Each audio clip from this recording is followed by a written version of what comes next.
I was going to say we didn't go live yet. Thanks for watching our live initial reactions podcast for Once Upon a Time. We record this in front of our live chat room over at oncepodcast.com/live Sunday nights at 9:15 p.m. Eastern Time. So please join us then, as well as Wednesday nights at 7 p.m. Eastern Time over at oncepodcast.com. And here we go with the podcast.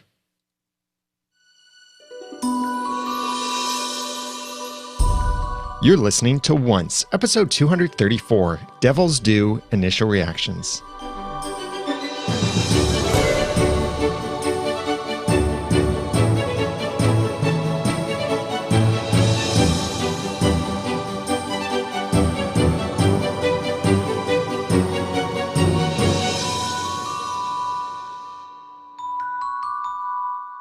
Welcome back to another episode of Once, the unofficial podcast for ABC's TV show Once Upon a Time. I'm Daniel J. Lewis. I'm Erin. And we just finished watching this episode, Devil's Due, which it's about time that one of our theories was due for confirmation. One of our long-held theories that we've put out there, I think maybe 2, maybe even 3 years ago, we theorized that Belle and Rumpelstiltskin would someday have a child. And it's finally coming due. Well, not the child. It's not due yet, but it's so young that Belle doesn't even know she's pregnant yet. But that theory is coming due to fruition. Yeah. I think it's like maybe her baby's like 2 days old at this point. Probably, yeah. I don't remember. I remember that being predicted on the podcast, but I feel like I just block everything Belle and Rumple out. So I've never even thought of that, to be honest. It certainly complicates things a lot more because of Rumple being the Dark One again and being a villain again.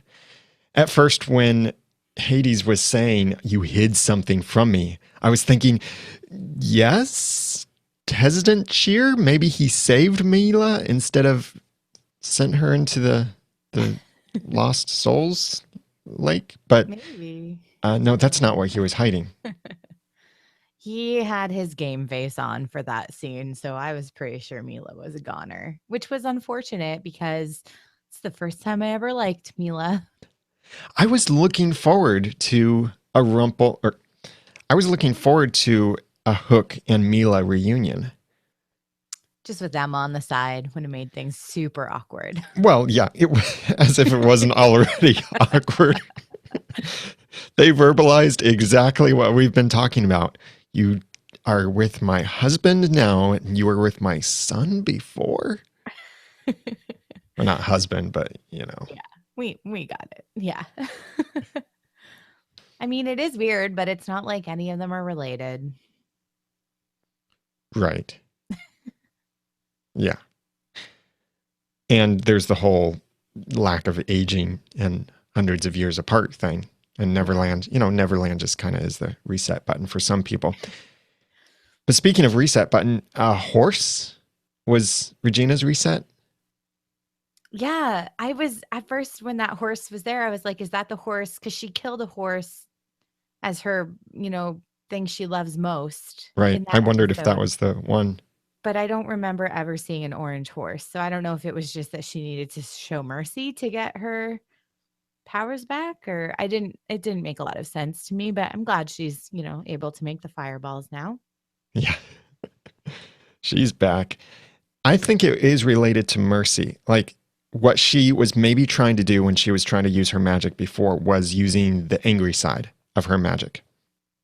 But now this was the mercy side. And as Rick Rack is suggesting in the chat room right now, maybe this was a gift from Daniel. Since it seems people who have moved on to a better place can kind of see some of what's going on in other realms. Maybe Daniel could see that, see Regina go to his grave, see the stuff that was going on, and sent that horse somehow. I don't know. Yeah, that would be cool if they could do that. I was glad that Daniel wasn't in this world because I was just thinking as I was watching it that the events of, I think it was the Doctor in season 2, really wrapped up that storyline to me. Right. And it wouldn't have done justice to Daniel, like Daniel's kind of sacrifice of saying like that he wasn't right being back and that she needed to go love again. That felt very closed, and that felt it was kind of as good of an ending as you could expect in a show that at that time said dead is dead. Um, and I'm glad he wasn't in the Yeah. underworld. And we know his name, his full name now, Daniel Coulter. Nice for a person who is known for being the stable boy. Yeah, that was good. By the way, the guy who played the witch doctor sort of person in there was Aaron Douglas. He's from Battlestar Galactica. So I didn't check the credits, but that makes me think that this is a Jane Espenson episode. But we didn't hear anyone say something about gods, plural. So maybe it wasn't. But we'll see that in our upcoming full discussions. I forget to look at who is the writer of these episodes when I watch them the first time because I'm just trying to watch the scene, not necessarily read the credits, especially since sometimes the credits contain mild spoilers based on Yeah. who will appear in the episode. Yeah, I have never noticed. I like sometimes I'll notice Barbara Hershey. That's the only name that I seem to notice in the in the credits at the beginning. And I usually already know that she's been cast at least, like brought back for another episode. Yeah. So,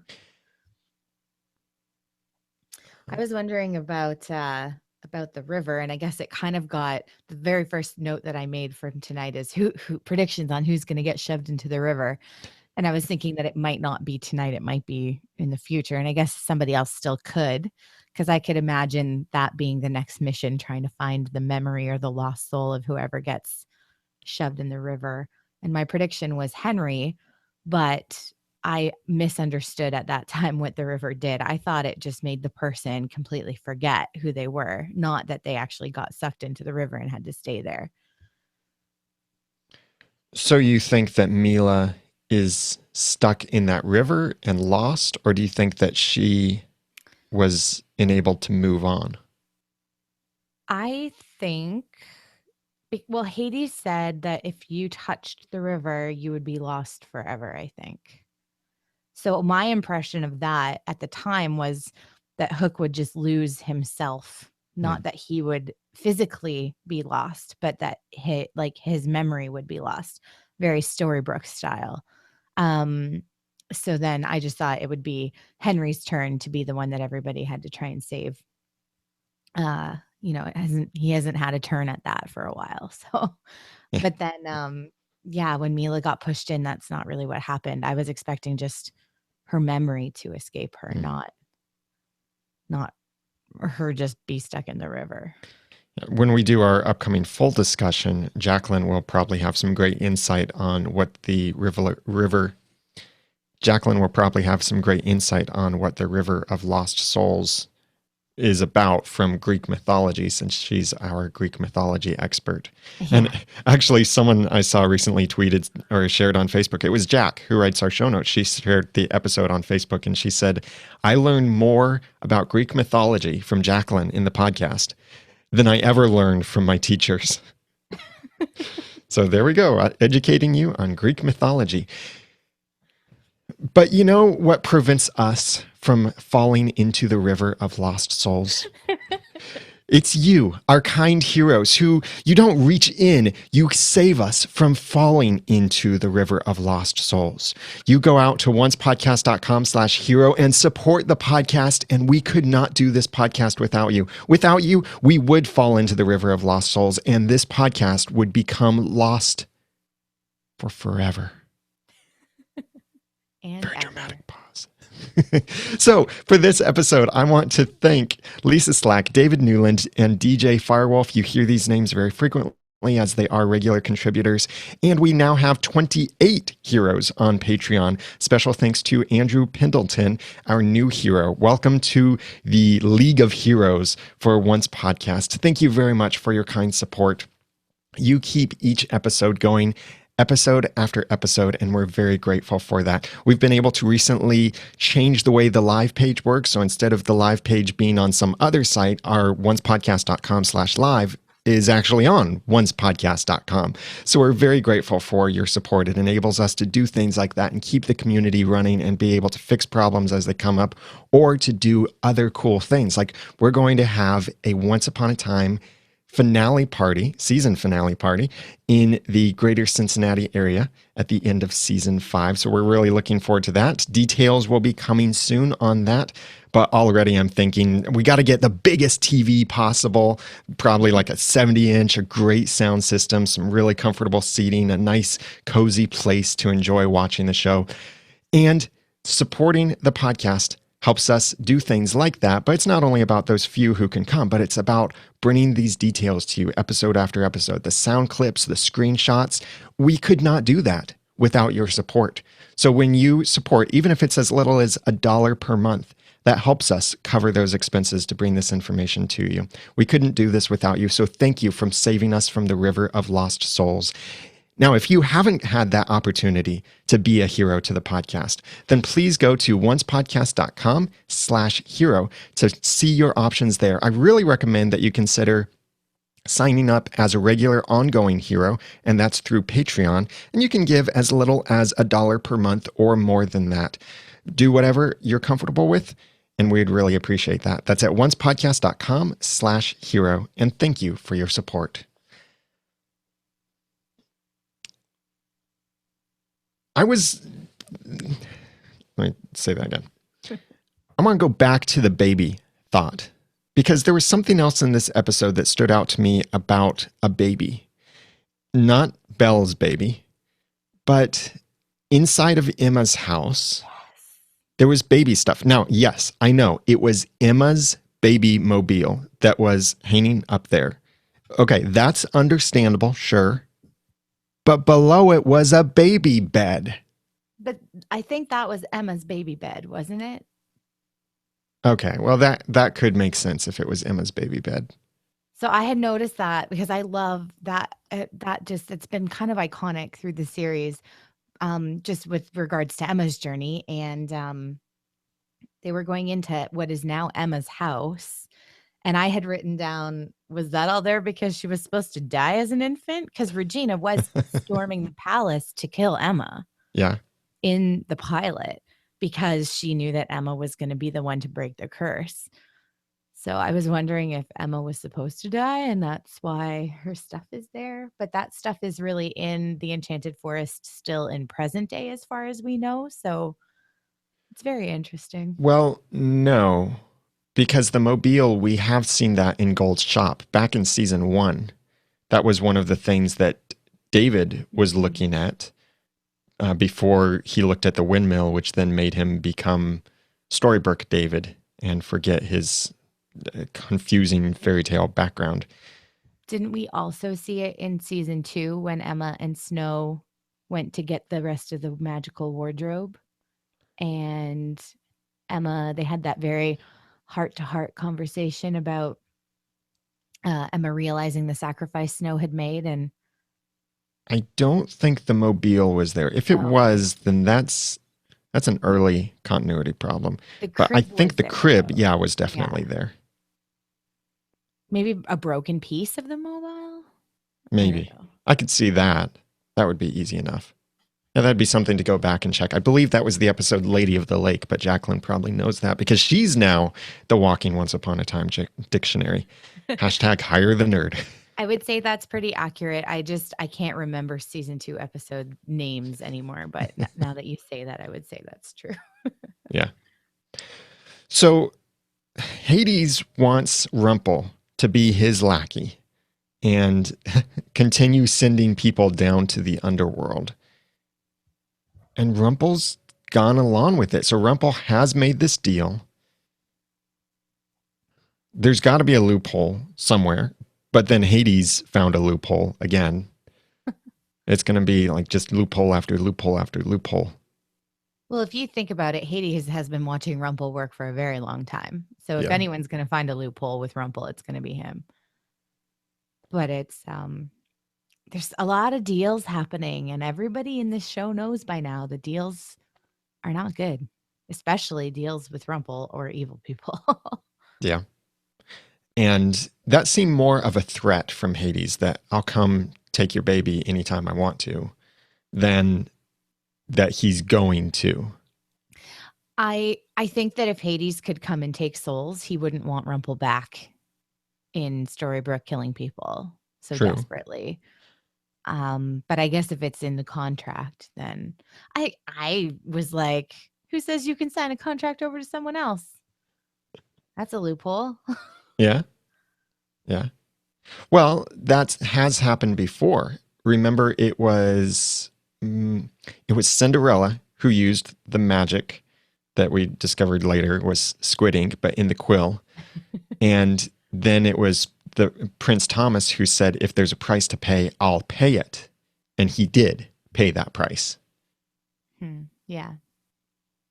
So yeah, the price can be transferred, but it does have to be paid. That's the point.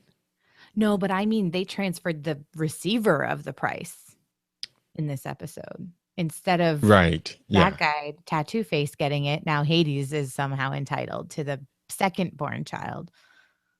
Yeah. Yeah. That's going to become a really interesting plot. I loved that Mila was a crosswalk guard. Protecting the dead children. Yeah. But it was really cool to see her. There are certain characters that I don't think of, and I haven't been thinking of until they show up, and Mila is one of them. There have been the expected characters, like some of the villains and such, but then Mila was like, "Whoa!" Didn't even think of seeing her, but hey, that's awesome. Yeah, and it fit really well with the story, and it provided some, like, there were some lines of hers, and the just the discussion about the awkwardness of the entire situation that provided some chuckles. Um, just, Rumpelstiltskin, I'm sure that we're gonna laugh ourselves sick over this. Um, yeah, it was good to see her, and it was good to see that she kind of reformed in her as a dead person. She was still super unpleasant in the past, and she's become much better, Mhm. um, in the underworld because she And wants to finish her business or whatever. speaking of the past, I wonder. I can't quite remember all the details, but I thought that early on in Rumpelstiltskin's history, we learned about a deal going badly. And we theorized that that deal was the deal he made with his son over going to a land without magic. And then that's what sent Bay to a land without magic or fictional London or somewhere instead of Rumpel going with him. And we thought that was the deal that Rumpel regretted. I'm now thinking this is the deal. The second born child. And that's why he then became so obsessed with making deals and knowing all the details and all of that. Yeah, I was surprised that Mila took that deal so harshly. I'm sure that Rumpel did not think they were ever gonna have more children, and he did what he had to do to save his son. I don't know. That was part of why I wasn't a huge fan of her. Like, he's doing everything he can, and she's still not treating him very nicely. Yeah. But this, I would say this probably is the deal that went bad. But it seems like he hasn't. Maybe he just hasn't thought about having kids with Belle up until now. But otherwise, it seems like it kind of came out of left field. Well, he also thought that he found the loophole in the deal and he'd never have to fulfill it. So he's Oh, forgotten about that deal, probably. that's And this is probably what inspired Mila to start chasing after Hook because that we got to see that first encounter between Hook and Mila and how she at first was saying, I've got responsibilities, true. child, and oh, yeah, a husband too. Forgot about that. Yeah. Yeah, her Well, resolve was kind of clearly weak. very sorry. What'd you say? She was clearly very unhappy in her marriage at that time, if Yeah, they had established that previous to her meeting Hook. right. And yeah, so now it all it comes full circle a bit. We're getting little details of things that I like, that we're seeing these missing pieces falling into place. Some of the missing pieces don't always seem that relevant, but some of them are little pieces that we've wondered, like, why did Mila start going after Hook, or how did they meet, or how did Henry Sr. get to Wonderland and get shrunk like that, and what was that first deal that went badly for Rumpelstiltskin? Some of that stuff, they're filling in some of these details, and it's nice. I think it also helps legitimize the flashbacks instead of simply making the flashbacks a means to tell the existing story. But the flashbacks can also sometimes give us some of those details that we've wanted. Yeah, for sure. Another detail that they've kind of it has not been pulled out of left field for us because we talked about it, I'm pretty sure, in the finale episode of the sorry, we talked about it in the winter finale episode, was Emma thinking that she can share her heart with Hook Yeah. when we all know that Emma's heart cannot be taken. Mind you, it could still maybe be taken by her, like if she herself takes it out, which we know can be done. But like we know that you can take your own heart, whether Emma can get through her own magic to take it, I don't know. But I'm glad that they've, we got to see the Care Bear stare again. Yeah. And Emma knew that. So I don't understand why she's acting so like confused. She knows her heart can't be taken. It's from Queen of Hearts. Yeah. When Cora tried to take her heart. So I'm glad that they left that consistent. I would have been very disappointed if she was able to have her heart taken suddenly. Unless it's something like her heart can't be taken, but she can allow it to be taken, or she can give it because it's part of true love. Remember what we learned when we first saw her heart not be able to taken was that she said, Cora said, love is weakness. And then that's when Emma realizes my heart can't be taken. No, love is strength. The Care Bear stare. Yeah. Well, I don't think Emma knew at that time her heart couldn't be. Oh, yeah, she did. That's when she realized that her heart couldn't be taken. Right. Such an epic moment. And I think she even told Rumple about that. She did. I looked up her exact words during the episode when she was acting all confused. She basically said to him, she was blasted back by something inside of me, like, and Rumple said, magic. Yeah. And that's kind of when she realized that she had magic. Yeah. So, And by the way, she's been the only one who could use her magic predictably in Storybrooke or in the Underbrook. yes. But I wonder if Hades is having some kind of control over that because he seemed to want to let Emma, like he knew that that was happening. So I don't know. It's very strange the way this magic works in the underworld. Yeah. Well, so what did you think about this episode? We'd love your feedback for our upcoming full discussion. Please email that to us. Send that, let me say that again. Please email that to feedback@oncepodcast.com, or you can call and leave a voicemail at 903-231-2221, or send a voice message through the website at oncepodcast.com. One of the best ways that you can help us with the podcast is to tell other people about it. So go to this podcast show notes at oncepodcast.com/234.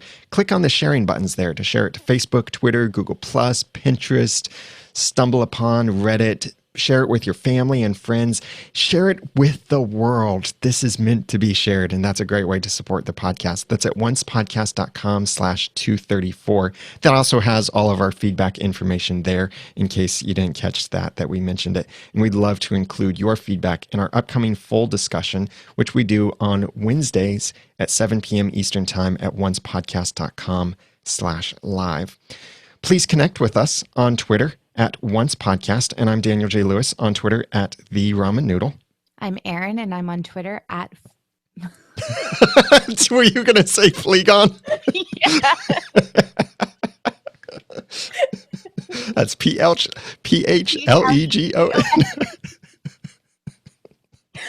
I'm so used to it in the order that it goes in my head. That's strange when you start saying someone else's line. Just because that's the order it goes. Well, I say all the ending stuff along with you in my head. Oh, yeah, yeah. Okay. I'll help you lead into that one again. Just give me a second. Sure. Okay. Do you know who you are now? I don't know. We'll see. And I'm Daniel J. Lewis on Twitter at the Ramen Noodle. I'm Erin, and I'm on Twitter at Erin J. Cruz.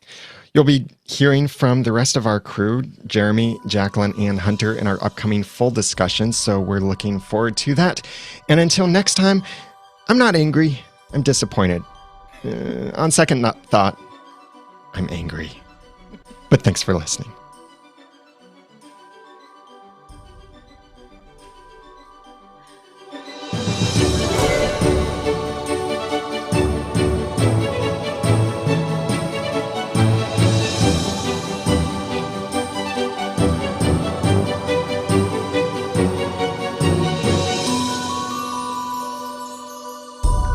Once Podcast is a proud member of Noodle.mx Network. Find more of our award-winning and award-nominated podcasts to make you think, laugh, and succeed at Noodle.mx.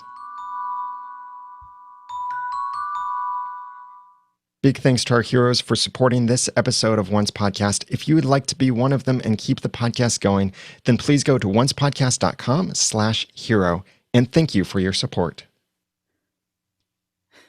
Okay.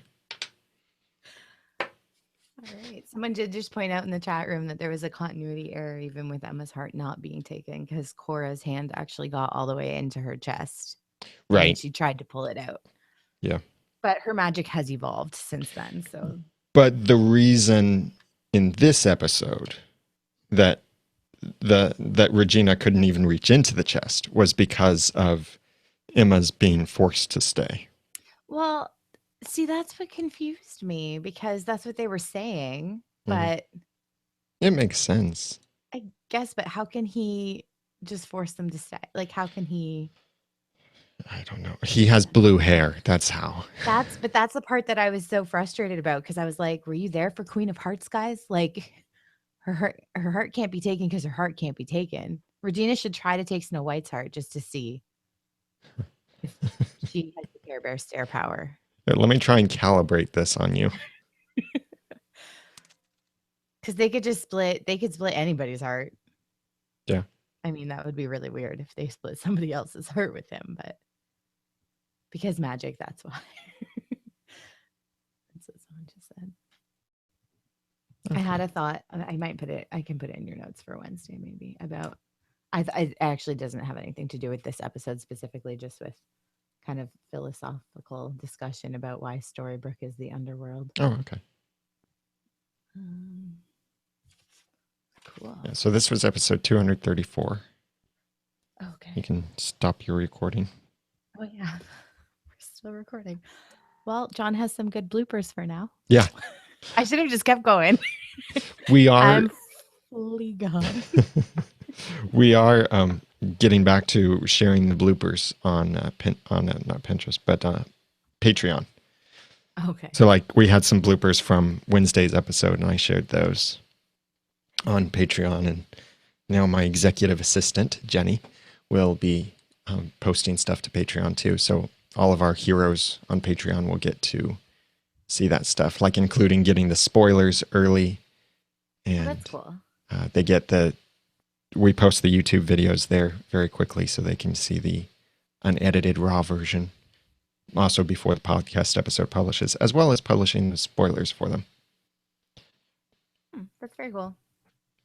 I feel like it has been a long time since, like, I have sometimes I ask if I can re-say something, but a blooper like that, it's been a while. Like, I think since Wonderland. But I think Hunter and Jacqueline, from what I've read in Slack, have some giggle moments. Yep. In the spoilers.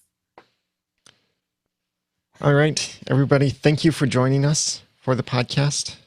We'll be back Wednesday at 7 p.m. Eastern Time at oncepodcast.com/live. Until then, watch for this episode to publish later tonight, and please share it, and we'd be very grateful. Have a good night.